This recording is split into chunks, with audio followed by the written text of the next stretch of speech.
C'est difficile d'avoir une vie, une communion avec Dieu quand on vit dans la sexualité avant le mariage. Même si on vient à l'église, tu vas prier, mais tu sais qu'il y a quelque chose qui ne va pas.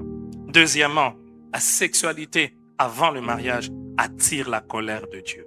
Colossiens 3, verset 5 au verset 6. La sexualité avant le mariage. Troisièmement, entrave la croissance spirituelle. On ne peut pas grandir spirituellement en étant dans l'immoralité. Quatrièmement, la sexualité avant le mariage empêche de réaliser l'appel de Dieu sur sa vie.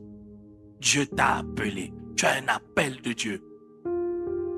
La sexualité avant le mariage peut te distraire et te dérouter de l'appel de Dieu.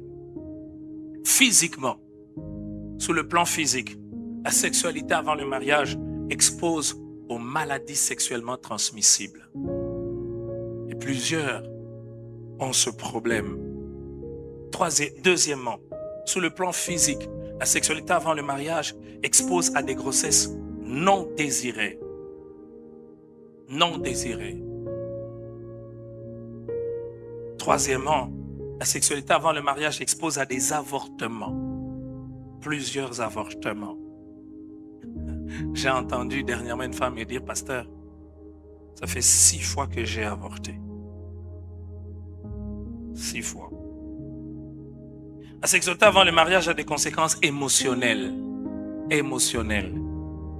Voyez-vous, pourquoi je veux demander ça à l'autre si je sais que ça peut l'éloigner de Dieu?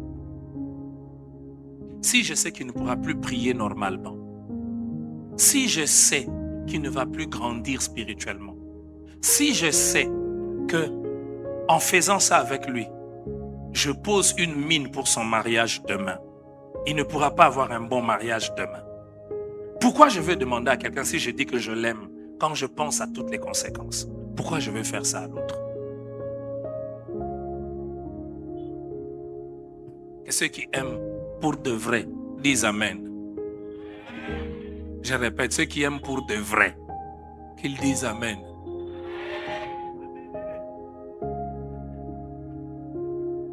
Troisième, j'ai dit conséquences spirituelles, conséquences physiques, mais troisièmement, conséquences émotionnelles. La sexualité avant le mariage engendre la honte. On a honte. Et je sais que pendant que je parle maintenant, il y en a qui ont honte. Mais j'espère que c'est la bonne honte. La honte qui pousse vers la repentance.